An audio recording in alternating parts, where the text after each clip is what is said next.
Okay, we're now going to have a look at making the opening on the back of your hot water bottle cover. So this part here, please ignore the button, yours is different. We're going to first of all knit this sort of ribbed edge of the bottom part of the hot water bottle cover. Then we will make the closing flap and buttonhole and carry on with the top part of the hot water bottle cover. So it's very clever and not at all difficult. So let's have a little pointer on how to do it. Obviously this is all completely talked through in your pattern, but in case you need some pointers. So here I am effectively working the round 50 on your pattern. So on round 50 it says to knit all of the first needle. So that's what I've done. So assume this is round 50. This is the front side of the work. I've knit all the stitches on the first needle. So far so good, completely as normal. I'm now going to work the second needle, but we are going to make this a rib. So this is going to be knit one and purl one to the end of the round. So all the way along the second needle, knit one, purl one in a standard 1x1 rib.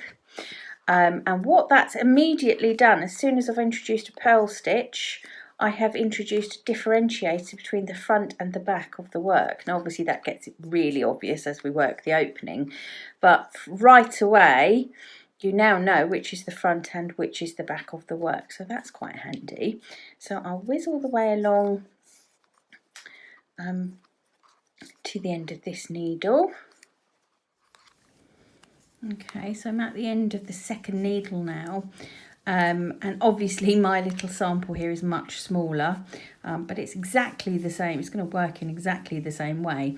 So on the second needle you can see I have worked in some purl stitches, so knit one, purl one all the way along. So that will have been row 50. Row 50 and 51, sorry, row 51 and 52 are exactly the same. So that's going to be knitting the first needle and knit, purl the second needle. So I'm going to complete 2 more identical rounds like this, and then we will, I'll see you at the end of that part. Right, so I've just completed round 52. So this is the front of our practice hot water bottle, and this is the back, and you will see on the back the rib, the 1x1 rib has grown a little bit, so we know that this is the back. So round 53, it starts in exactly the same way as we've worked the last 3 rounds, and that is to say we're going to knit the first needle. Now I know on the real pattern there's 52 stitches, but I've got about half of that on here. So I'm just going to knit across the first needle. Okay, so I'm at the end of the first needle, halfway around the round. And on the back, where we've been working that rib, we're going to cast off all of those stitches because we need to make an opening. Okay, so we're going to cast them off. You can use whatever cast off method you're happy to, or you're more comfortable with. It doesn't need to be too stretchy, so I'm just going to work a really simple cast off, which is knit, stitch, and then pass a stitch over it. Knit a stitch, pass the previous knit stitch over it, all the way along. Like I said, it hasn't got to have any stretch in it, but don't pull things too tightly.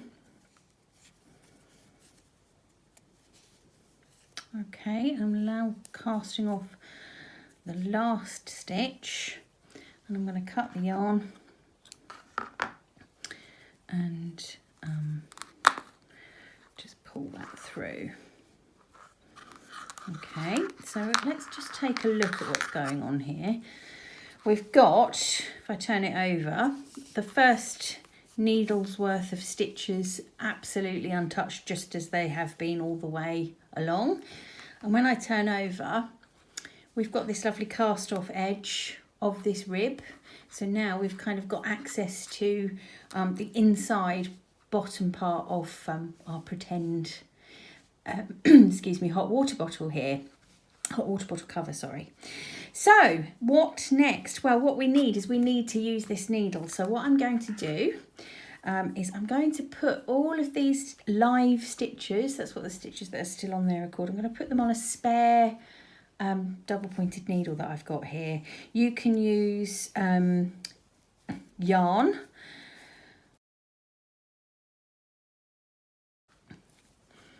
In the hot water bottle sample that I knit for the photographs, I used cotton yarn. Just thread a big needle, thread the yarn, you know, thick yarn, as if that you'd knit with.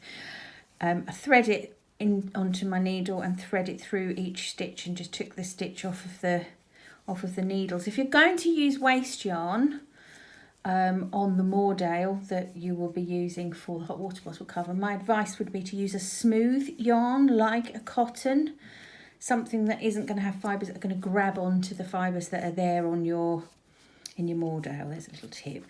Okay, so that is perfectly safe. Those stitches are safe and they're not going anywhere.